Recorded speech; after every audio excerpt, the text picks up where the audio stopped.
Assim como você está, feche seus olhos, curve sua fronte, vamos juntos orar. Bondoso Pai, muito obrigado porque podemos declarar a Tua bondade, o Teu amor, a Tua onibenevolência, o Teu cuidado, a Tua proteção. Obrigado porque os louvores nos aproximam de Ti. Te agradecemos muito pela oportunidade também de estarmos aqui nessa manhã, onde paramos um pouco nossas atividades para ouvir melhor o Senhor, para aprendermos da Tua palavra, e por isso pedimos que mais uma vez ela seja simples, ela seja clara, e ela possa trazer respostas para o nosso coração cansado e aflito. Portanto, Senhor, abençoe a todos nós aqui, não apenas nós que estamos aqui presentes, mas nossos familiares, as pessoas que nós amamos, onde quer que estejam, perto ou longe, que recebam as Tuas bênçãos e a Tua proteção nesse momento. Permaneça conosco, em nome de Jesus. Amém. Vocês sabem que uma das razões pelas quais eu gosto aqui desse espaço é por causa desse púlpito aqui, né? Eu fico pensando assim, em algum momento vão trazer alguns canapés. Mas é só uma brincadeira, não precisa ninguém trazer, certo? Queridos, hoje eu quero falar com vocês uma mensagem que ela é um pouco mais complexa, ok? Ela vai exigir de todos nós um pouquinho mais de concentração, mas ela é uma mensagem bíblica. Eu me esforçarei para simplificá-la e apresentar para vocês 3 grandes problemas da humanidade advindos do pecado. Vocês sabem que quando Deus criou a raça humana, Ele nos criou de maneira perfeita, éramos plenamente satisfeitos com aquilo que éramos, com os nossos pensamentos, nós tínhamos paz conosco, paz com o semelhante, paz com Deus. Mas desde que o pecado entrou nesse mundo, a degeneração humana é evidente a todos nós. Nós estamos num processo de involução e não de evolução, estamos definhando cada vez mais, moralmente, fisicamente, espiritualmente nem se fala. Mas 3 grandes problemas vieram em função do pecado. O primeiro grande problema que o pecado trouxe foi a nossa rebelião. Nós que éramos amigos de Deus e que tínhamos comunhão com Deus, nos tornamos inimigos de Deus, de maneira que hoje nós odiamos as coisas que Deus ama e amamos as coisas que Deus odeia. A rebelião nos separou de Deus. Esse é um grande problema. O segundo grande problema da raça humana é a morte. Nenhum de nós quer morrer. E todos nós sabemos que ela é inevitável para todos. Logo, nós precisamos resolver o problema da morte. Rebelião, morte, e o terceiro problema é o problema da maldade. Todos nós somos maus, a nossa natureza se inclina para aquilo que é errado, nós somos egoístas, orgulhosos, presunçosos, soberbos por natureza. Nós já nascemos assim. O Salmo 51, Davi lhe declara: em pecado me concebeu a minha mãe. Então essa é uma triste realidade da nossa raça. Nós somos assim. 3 problemas: a nossa rebelião, inimizade com Deus, o problema da morte e também o problema da maldade. Esses 3 problemas precisavam ser resolvidos a fim de que eu e você pudéssemos ser reintegrados à videira verdadeira, a fim de que eu e você pudéssemos ter esperança de vida eterna. E o primeiro verso que eu gostaria de repartir com vocês está no livro de Atos, no capítulo 17, no verso 28.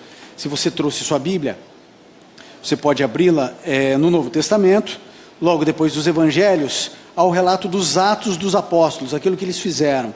E no capítulo 17, no verso 28, eu quero ficar só com a primeira parte dele, Atos 17, verso 28.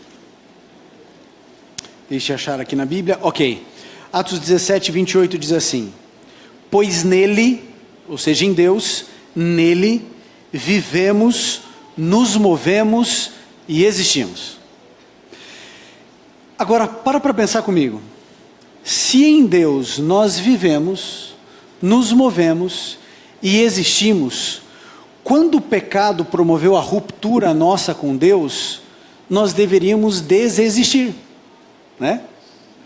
Se nós nos movemos, vivemos e existimos nele, ou seja, não há vida inerente em nós, nenhum aqui determinou a sua própria existência, você simplesmente surgiu. Você veio à vida, mas você não escolheu vir à vida, certo? Isso foi uma decisão de Deus. Se a minha vida é derivada, não é inata, logo eu sou uma pessoa mortal, E eu vivo, me movo e existo nele. Quando eu rompi a relação, eu deveria deixar de existir. Por que razão, quando Adão e Eva pecaram, eles não morreram imediatamente? Aliás, seria uma situação até didática, né? Imagine que Eva está ali no jardim do Éden e tem a árvore do conhecimento do bem e do mal, e ela pega aquele fruto que era proibido e ela comeu. Se ela comesse, morresse, Adão ia olhar e ia falar, aqui ó, não vou, né? De jeito nenhum, ia ser didático, Adão não iria cair. Por que Eva não foi fulminada? Por que Adão não foi fulminado? Por que eles não morreram logo que eles pecaram? Uma vez que o salário do pecado é o quê? A morte. A Bíblia diz que a paga do pecado é a morte. Por que eles não morreram imediatamente? Bom, a resposta desta pergunta está em Apocalipse, no último livro da Bíblia, no capítulo 13. A Bíblia responde seus próprios dilemas. Apocalipse 13, verso 8. Vai acompanhando o raciocínio comigo, a gente está resolvendo o problema da rebelião. Apocalipse 13, verso 8. O que me interessa está no finalzinho dele, mas nós vamos lê-lo todo, ok? Verso 8 de Apocalipse 13. Todos os habitantes da terra adorarão a besta, a saber, todos aqueles que não tiveram seus nomes escritos no livro da vida do Cordeiro, que foi morto desde a criação do mundo. Jesus Cristo é apresentado como o Cordeiro que foi morto desde a criação do mundo, antes de Adão e Eva pecarem. Jesus Cristo é apresentado como sacrifício pelo problema que iria acontecer. O que Jesus fez diante da nossa rebelião foi se antecipar aos movimentos humanos. Antes que errássemos, ele resolve o problema. Eu me lembro quando a minha esposa, Luciana, ela me deu a notícia de que eu seria pai, pela primeira vez. Como vocês sabem, eu tenho 17 filhos. Não, brincadeira, só 2. Quando ela me deu a notícia que eu ia ser pai do Gabriel, eu não sabia que era menino, mas o meu coração já dizia, porque você sabe que homem faz homem primeiro, né? Não, brincadeira. Quando ela me disse, alguns estão discordando aí da ideia, né? Outros estão concordando. Mas quando ela me disse, eu fiquei muito angustiado. Na época eu cuidava de uma igreja de 1.200 membros, e eu pensei assim, Senhor, me dá mais 5 igrejas dessas, mas não me dá um filho, né? Porque é uma responsabilidade muito grande. E depois que eu passei uma noite inteira em claro, olhando para o nada, na janela, eu fui descobrindo as consequências de você ser um futuro pai. E uma delas, que em algum momento eu fui abordado, de uma maneira assim, muito gentil, mas eu fui abordado, alguém me acordou e disse assim, né, alguém, a minha esposa, me acordou e falou assim, você precisa resolver o problema do quarto do bebê.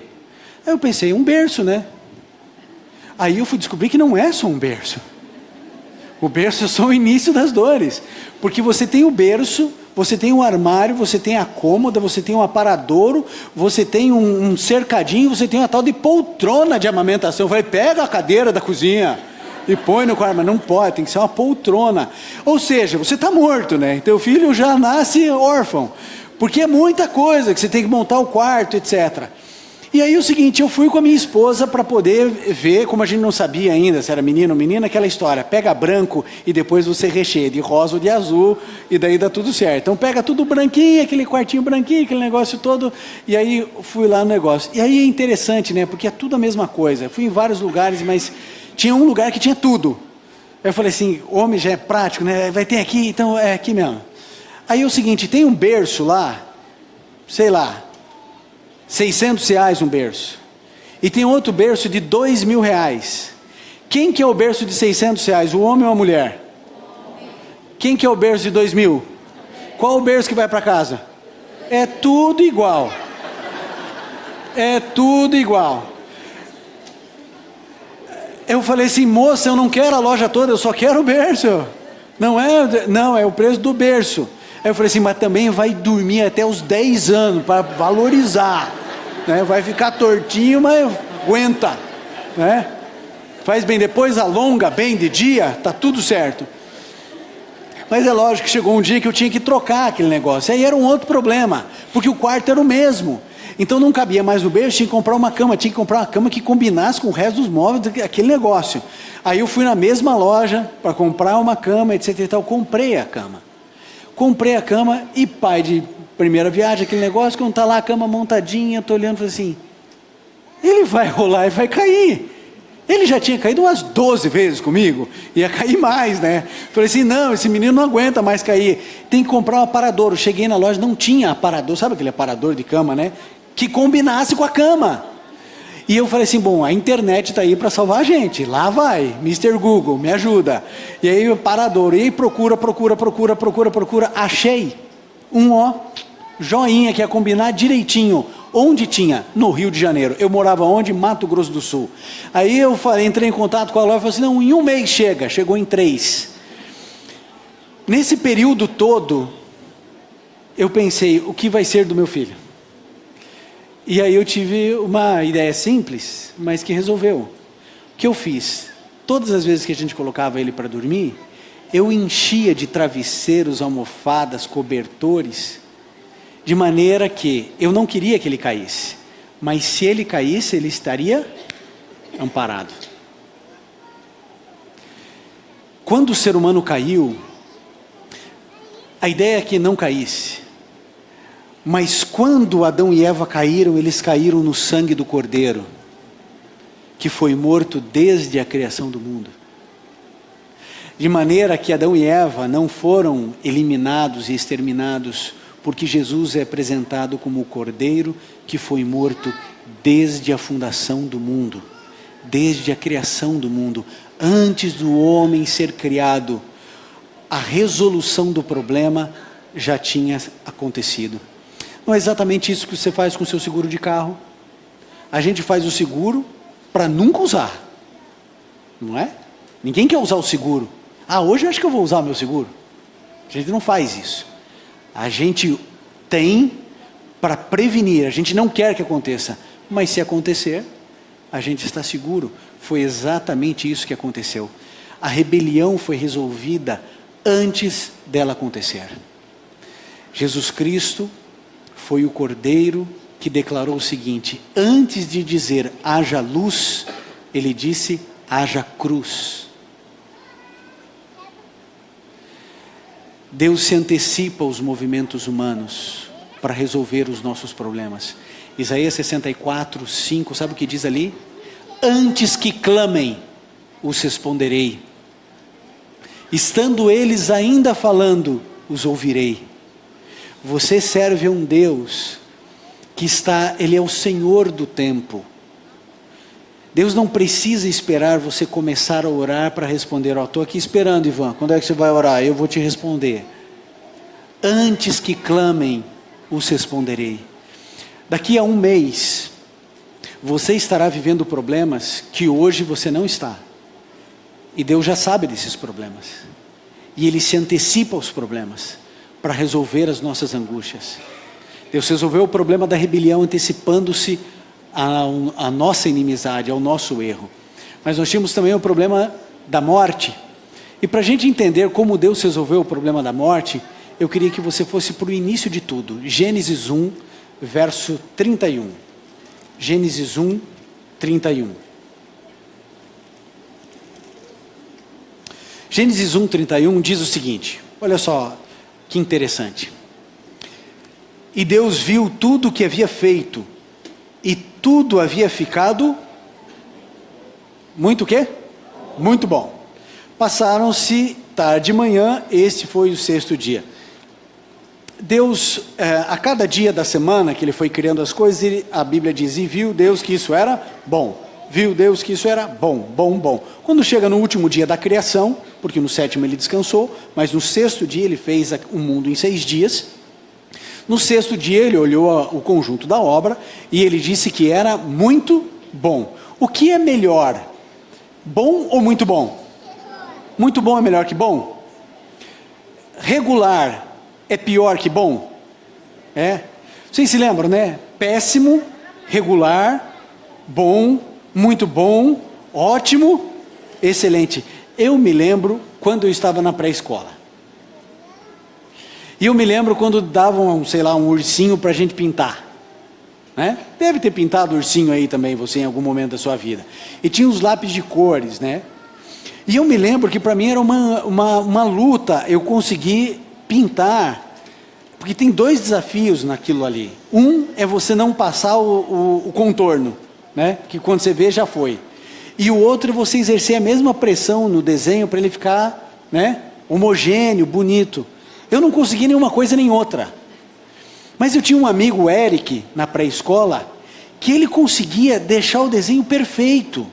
Perfeito. E o meu era todo rabiscado, com risco para lá, para cá. Mas eu ficava muito feliz, porque eu recebia excelente e ainda 3 estrelinhas. Lembra das estrelinhas? Era a melhor coisa do mundo, eram aquelas estrelinhas. Aí eu recebia aquelas estrelinhas e tal, e excelente. E eu olhava do Eric, o Eric estava muito melhor que o meu, mas também estava escrito ali, excelente e 3 estrelinhas. Eu pensei, o que acontece? Né? Porque não é justo esse negócio aqui. E eu não entendia muito bem que aquilo era um incentivo para mim. E eu sempre recebi excelente, eu ficava muito contente, até que eu fui para a 1ª série. Aí inventaram uma palavra chamada regular. Eu nunca mais saí dela. Eles dizem, acho que os professores esqueceram que existem outras palavras, que era regular, regular, regular. Mas era tão bom quando a gente recebia excelente. Agora deixa eu fazer uma pergunta para você, bem ingênua, tá? Bem assim bobinha, que você vai falar assim, um Deus perfeito, criando algo perfeito, não avaliou muito mal a sua criação quando ele disse, muito bom? Não foi assim pouquinho? Eu sei que você está pensando, por isso que eu falei que é ingênuo. Você está falando assim, não, pastor. Porque lógico, eu fico pensando assim, ele deveria ter escrito assim, excelente, e viu Deus que era excelente, 3 estrelinhas.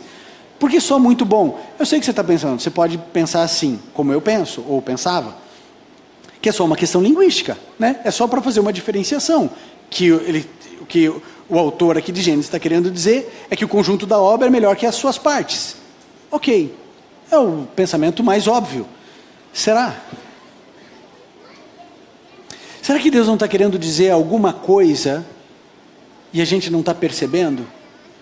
Quando Ele termina tudo e Ele só avalia com muito bom? Eu queria que você abrisse a sua Bíblia agora em Apocalipse 22:5. Perceba, você está no primeiro livro da Bíblia, no primeiro capítulo. Eu vou levar você agora para o último livro da Bíblia, no último capítulo. Apocalipse 22:5. Apocalipse 22:5. Veja, nós estamos resolvendo o problema da morte pela Bíblia, ok? Apocalipse 22, verso 5.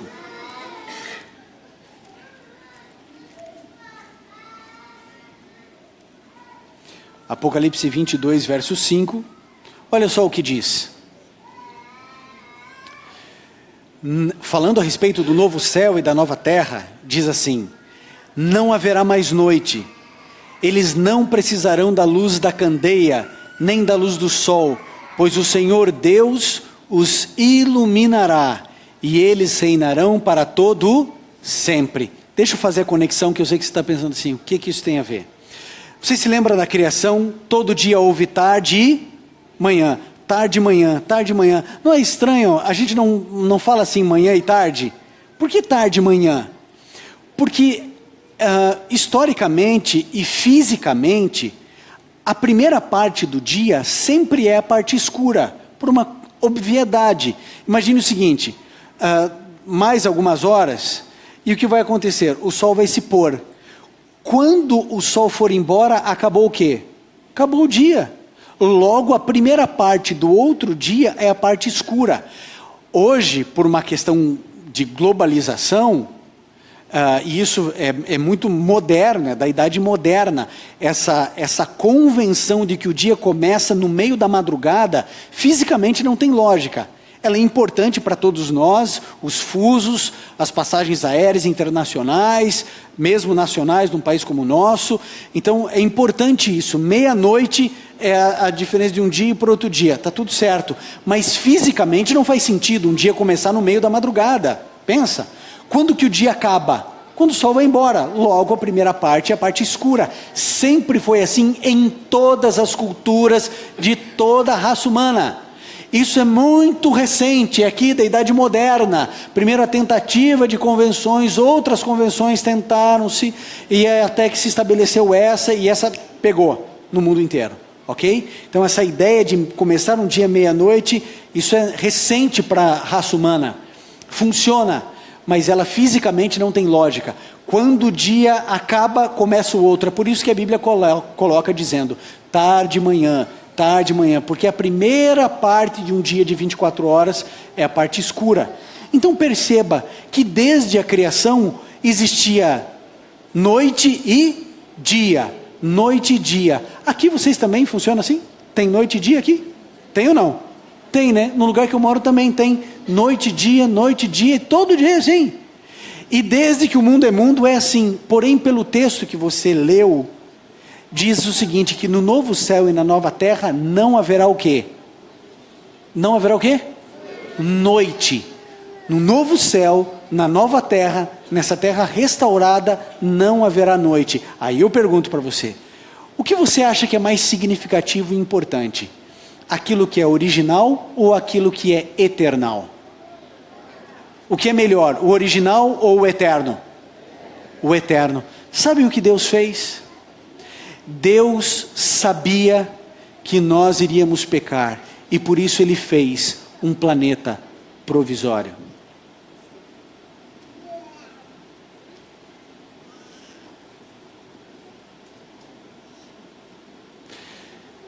Deus sabia que a morte entraria nesse lugar.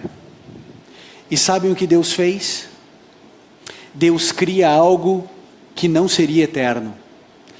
Ele deu um nó na morte, porque Ele fez com que a morte prestasse serviço à vida, de maneira que a árvore que tomba alimenta a árvore que vive. De maneira que a primavera é a ressurreição de tudo que morreu no inverno. Querido, eu e você que somos cristãos, sabemos que nós fomos salvos por quem? Por quem? Jesus, através do quê? Da sua morte. Deus usa a morte para trazer vida. Eu e você só temos esperança de vida eterna porque Jesus morreu. A morte que deveria nos destruir, a morte que deveria acabar com a nossa raça, Deus dá um nó na morte e diz assim, não, a morte vai prestar serviço à vida. E esse planeta será um planeta provisório. Durante a eternidade, as regras desse lugar serão outras. A Bíblia diz, eu não sei se nós teremos sol ou não, mas a Bíblia em Apocalipse diz que nós não necessitaremos mais da luz do sol. Imagine que a gente sem sol, o que acontece com esse planeta? Morre tudo. Mas nós não dependeremos mais dele. Por isso, toda a lógica de química e física que você imagina, acredite, será completamente transformado e restaurado. De maneira que talvez você possa respirar debaixo d'água. Talvez a gente possa voar. Talvez a água que hoje para nós é impossível andar sobre ela, possamos andar. Eu não sei o que estará reservado para nós na eternidade, mas Deus criou esse planeta de maneira provisória, porque a Bíblia declara que tudo isso aqui será destruído, será purificado, será destruído e Deus fará tudo novo, de novo, para mim e para você. Tudo restaurado. Nós tínhamos o terceiro problema, que é o problema da maldade. Então Deus resolveu o problema da rebelião antecipando-se aos nossos movimentos, e Ele nos perdoou antes de pecarmos. Isso é importante. Um perdão que ocorre antes do pecado acontecer. Ele faz isso porque Ele é dono do tempo, Ele é atemporal. Ou seja, Deus pode já ter perdoado o pecado que você ainda não cometeu. Isso chama-se graça. Deus resolveu o problema da morte porque Ele não permitiu que a morte acabasse com tudo, porque já havia sido pré-determinado que esse planeta seria provisório e que Ele iria resolver o problema temporal que existe nesse planeta, e Ele iria então deixar no futuro algo eternal. a ponto de o centro do universo ser esse lugarzinho aqui, no meio do universo. Deus habitará conosco, nós seremos o seu povo, e o centro do universo será aqui, a habitação de Deus mudará. A Bíblia declara que hoje Deus mora no céu, no terceiro céu, mas Ele mudará o seu lugar de habitação. Ele morará aqui. Ele, o centro do universo, será aqui. De maneira que tudo isso que nós vemos e vivemos é provisório. E o terceiro problema é o problema da maldade. E esse é um grande problema. Porque às vezes a gente acha que nós somos pessoas boas, né? A gente fala assim, não, eu sou uma pessoa boa. Sou uma pessoa boa, nunca fiz nada de mal para ninguém. Como se fosse possível, né? Você acha que você nunca fez nada de mal para ninguém? A gente tem a ideia, a ilusão, de que porque a gente faz algum ato bom, a gente é bom.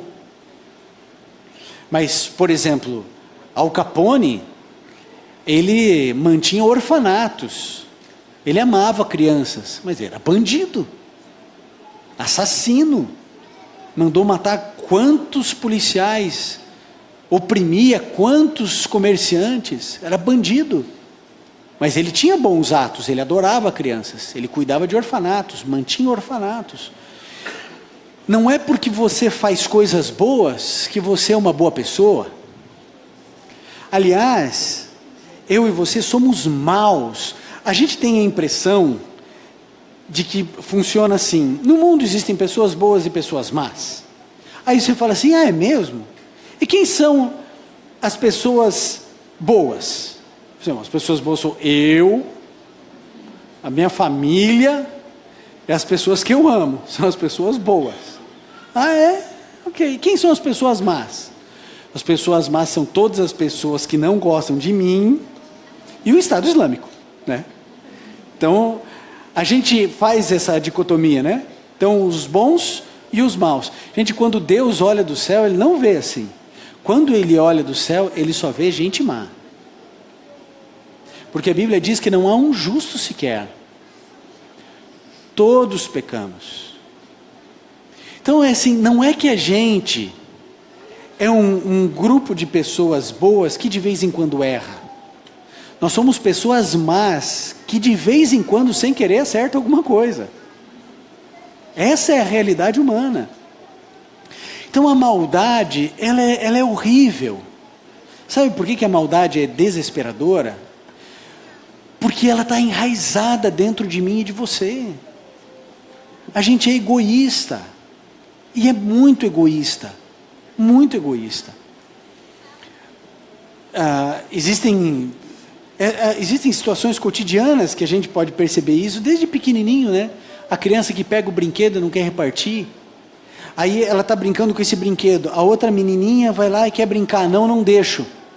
Aí a outra menininha assim, né? Vai brincar com o outro, ele vai lá e ainda pega o outro antes. Já viu isso?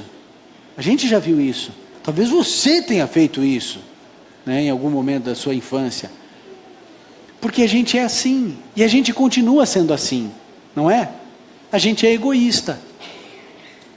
Quem aqui quer dar o seu carro para a pessoa que está ao seu lado? Tem alguém? Alguém se habilita? Quer dar o seu carro para a pessoa que está do seu lado? Não vai dar. Eu posso fazer 10 apelos aqui, dê para o seu semelhante aí. Você não vai dar. Aí você fala assim, não, pastor, mas isso não é uma questão de egoísmo, isso é uma questão de... Eu suei, eu batalhei, isso é meu, eu comprei, eu tenho a nota fiscal, eu me esforcei. Quem se esforçou nada? Quem te deu foi Deus. Se eu não tivesse saúde, coração, quem deu essa inteligência que você tem, capacidade, talento? Quem deu para você? Mas a gente não dá as coisas que a gente tem de valor. A gente entrega para o outro aquilo que não vai fazer falta para a gente, não é? A gente pega e dá uma esmola ali para o indivíduo. Alguns dão 50 reais e não faz diferença. O outro vai dar os 5 reais porque os 5 reais não faz diferença. Mas a gente só dá o que não faz diferença. A nossa natureza é assim. Nós somos orgulhosos. Já viu essa expressão, eu não sou capacho de ninguém? Já viu isso? Por quê? Porque a gente tem que se valorizar, né? Nós somos uma sociedade perdida, a gente vive entre as nossas neuroses e as nossas psicoses. Nós nos frustramos de uma dieta a outra dieta. Uma sociedade onde o acúmulo do dinheiro, da poupança, dá de 10 no altruísmo e na ajuda ao próximo, ao semelhante. Nós vivemos hoje uma crise no mundo de refugiados. E a gente vê países significativos, importantes, simplesmente fechando as portas para os refugiados. Vocês sabem qual é o país que mais deveria receber refugiados muçulmanos no planeta? Sabem quem ou não? Nem ideia? Israel. Porque eles também eram de uma religião diferente, eram judeus, e na Segunda Guerra, a Inglaterra recebeu judeus, Estados Unidos recebeu, Austrália recebeu, Canadá recebeu, refugiados de guerra. Hoje você vai em Alepo, o maior assentamento de refugiados aí do planeta, e você encontra lá mais de 100 mil pessoas, mais de 300 mil pessoas, das quais 100 mil nasceram ali. Sabe por quê? Porque já tem mais de 10 anos que o negócio vai crescendo, crescendo, crescendo. E a gente diz assim, não, mas a gente não tem condições de receber. A gente tem condições, o Brasil tem, a Venezuela tem, a Bolívia tem, porque a miséria deles é muito maior do que qualquer país subdesenvolvido. Nós fazemos isso porque nós somos egoístas mesmo. É assim que nós somos. E enquanto isso, centenas de milhares de pessoas fogem, desesperadas, da dor, desesperadas, fogem. E vejam, essas pessoas que são refugiadas, nos seus países de origem, eram engenheiros, advogados, professores, comerciantes, empresários, que hoje vivem na miséria. As pessoas que saíram da Síria e que estão no Líbano, elas foram recebidas, mas não inseridas na sociedade. Não há emprego para elas. Quando o emprego existe, o que pagam é salário de fome. Profissionais, famílias inteiras. Mas a gente não está nem aí, né? Porque a gente conseguiu uma vaga no estacionamento, está tudo bem.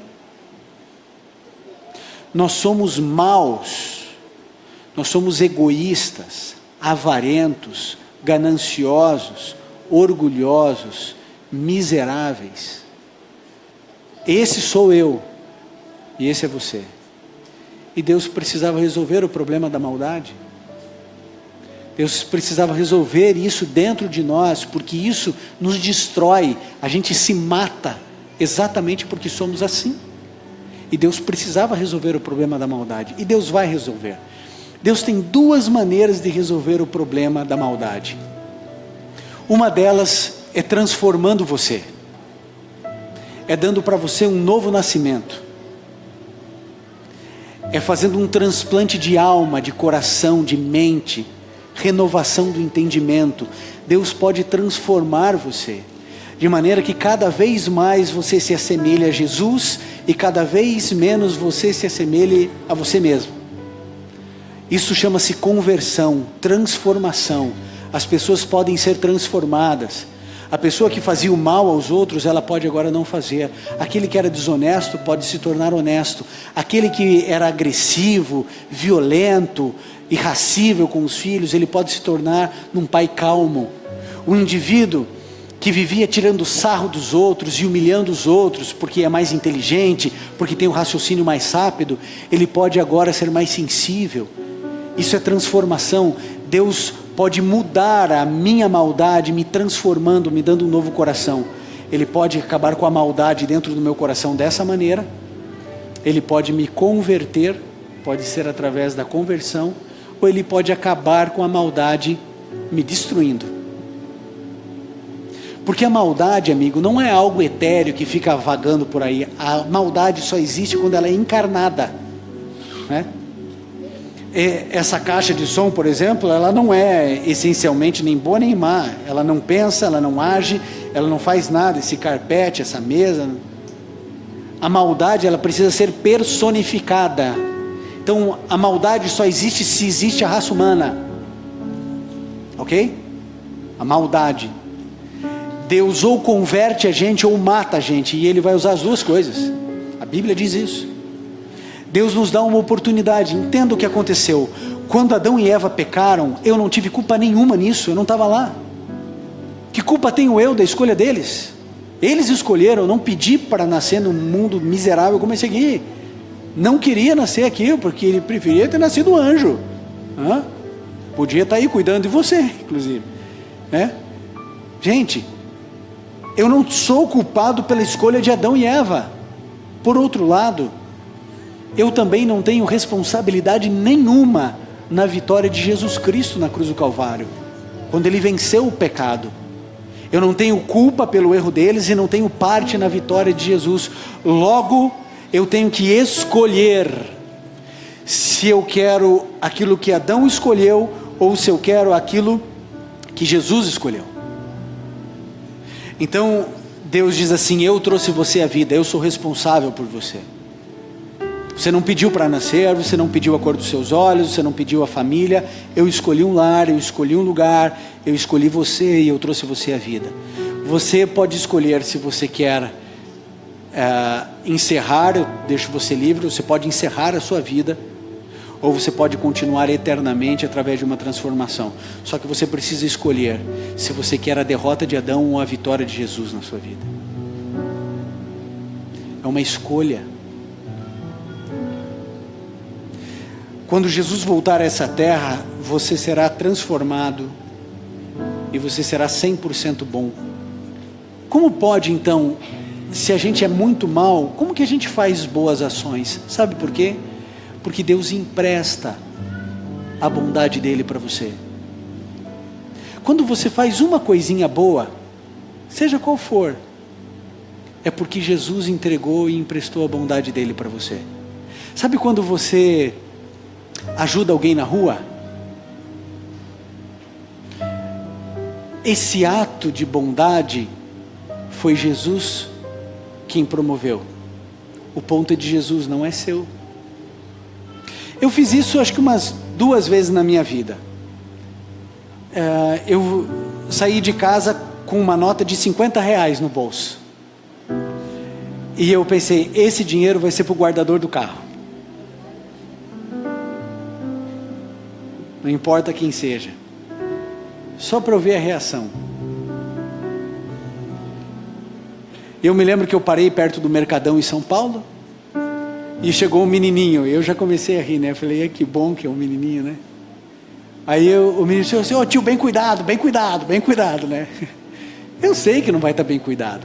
Eu sei que é uma extorsão. Eu sei que alguns definem valores lá em São Paulo. Falam assim, tem vintão, senão vai embora. Já sai daí que tem lugar.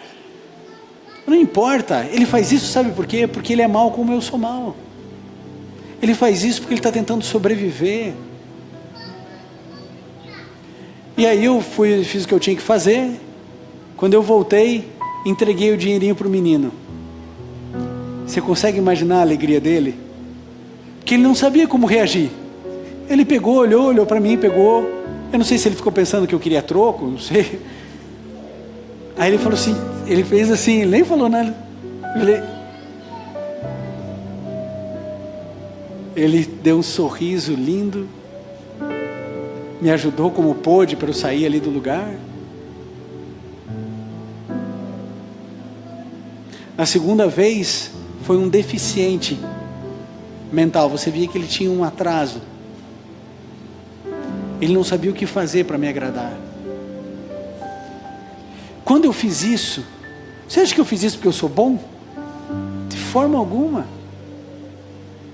Qualquer ato de bondade que você faça não é mérito seu, é mérito de Jesus. Porque a Bíblia diz que o querer e o efetuar vem de Deus. A minha natureza é má. A minha natureza é ligar para a polícia e falar assim: meu amigo, eu já pago imposto, eu estou pagando aqui a zona azul, eu não quero saber de você olhando para o meu carro, você vai cuidar da sua vida, vai trabalhar, lá. A gente não faz isso porque a gente tem medo, mas a gente queria fazer. A nossa natureza é essa. Quando a gente sai da casinha e faz uma coisa boa, não é mérito nosso. A bondade que existe dentro de você, sabe esse dom da hospitalidade? Alguns aqui têm dom da hospitalidade. Nós temos uma recepção extraordinária aqui. Esse dom é de Deus. O mérito é de quem? É de Deus. Quando você ajuda, sei lá, o Teleton, quando você ajuda uma entidade, a ACD, são crianças lá com câncer, quando você vai e faz a sua contribuição, querido, não é mérito seu. O ponto é de Jesus. É o nome de Jesus que é glorificado. É o nome dele que precisa ser exaltado e não o seu. Você sabe que uma vez eu estava numa igreja e eu precisava colocar ar-condicionado, tinha que reformar tudo aquilo, ar-condicionado complicado, não tinha mais o que fazer com aquilo. E aí começou a campanha de ar-condicionado, aquele negócio todo, vamos lá, não sei o que, aquele negócio todo. De repente chegou um irmão, chegou para mim num canto e falou assim: pastor, eu vou dar o ar-condicionado inteiro da igreja. Aí eu falei assim: oh, coisa boa, não vou mais precisar fazer a campanha. Ele falou assim: eu vou dar, eu só queria que o senhor fosse lá na frente comigo e me agradecesse. Gente, sabe por que ele fez isso? Porque ele é exatamente como eu sou. Agora é lógico que ele não fez certo, mas quem sou eu para julgá-lo? Eu estou querendo mostrar para você que até as nossas boas ações, às vezes têm intenções contaminadas pelo pecado, mas quando existir uma boa ação na sua vida, e talvez não sejam tantas assim, mas quando ela existir e se ela for genuína, o mérito é de Jesus, é de Cristo. Agora eu preciso fazer uma pergunta para você. Deus resolveu o problema da rebelião, Ele se antecipou aos movimentos humanos, e antes de cairmos, nós já fomos amparados no sangue do Cordeiro. Ele resolveu o problema da morte, Ele deu um nó na morte, Ele fez com que a morte prestasse serviço à vida. Ele resolveu o problema da maldade, apresentando a nós alternativas. Ele empresta a bondade dele para você, e ele diz assim: olha, eu vou te dar plenamente essa bondade que é minha, eu vou te dar, por enquanto está emprestada, mas se você gostar dessa bondade, se você usar essa bondade, se você realmente incorporar essa bondade que eu estou emprestando para você, que é mérito meu, não seu, eu vou chegar um momento que eu vou dar ela para você. Quando eu voltar à terra, eu entrego para você, e você vai ser 100% bom. Você não vai ser mais egoísta, nem orgulhoso, nem presunçoso, tudo isso vai embora. Agora, se Jesus resolveu o problema da maldade, da morte e da rebelião, você realmente acha que Jesus não pode resolver o problema que existe aí na sua vida? Você acha que Ele não é capaz de entrar na sua vida e reescrever sua história? Você realmente acha que você tem um problema grande demais para Deus resolver? Seja sincero, você realmente acha que Jesus não pode restaurar o casamento? Porque para você talvez seja impossível, mas as impossibilidades dos homens sempre foram oportunidades de Deus. Amigo, eu não sei quem é você, eu não sei o que você tem passado, eu não sei que tipo de lágrimas você derrama, eu não conheço as feridas abertas aí dentro da tua alma, que não cicatrizam, mas eu queria pedir que você desse uma chance, só uma chance para Deus. Ele não precisa de duas, Ele só precisa de uma chance, para entrar na sua vida e reescrever a sua história. Deus tem a capacidade de arrumar tudo que você bagunçou. Ele limpa tudo que você sujou. Ele coloca no lugar tudo que está desarrumado. Tudo que Deus quer é que você dê uma chance para Ele. Ele não precisa de duas. Se você der uma chance a Ele, Ele vai transformar a sua vida. Ele resolve o seu problema e Ele devolve para você o seu sorriso.